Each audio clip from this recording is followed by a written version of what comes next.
İmam Hüseyin ağanın xüsusi nəzərin bizlərə nəsib elə. O şəxsiyyətin, ziyarətin, şəfayətin bizlərə nəsib elə. İlahi və Rəbb o kəslər ki, xəbər göndərib dua istəyir, o qardaş bacılarımın dualarını qəbul elə.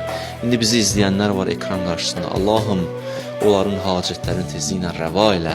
Xəstələrimizə şifaya acil inayət elə. Övladı olmayanlara övlad nəsib elə. Subaylarımıza gözəl ailə nəsib elə. Ailə müşkül olanların müşküllərini tezliklə həll elə.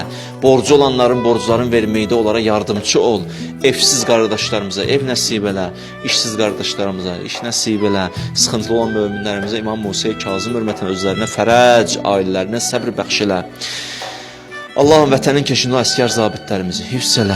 Ya Rəbbəl aləmin şəhidlərimiz var. Onları İmam Hüseynlə, Əhl-i Beytlə məşhur elə. İşğaldan azad olunmuş torpaqlarımızda Əhl-i Beyt məclisləri qurmağı, İmam Hüseyn məclisləri qurmağı, ibadət eləməyi, itaət eləməyi bizlərə nəsib elə. Peyğəmbər və Əhl-i Beytinə salavat zikirlə. Allahümmə salli alə Muhammed və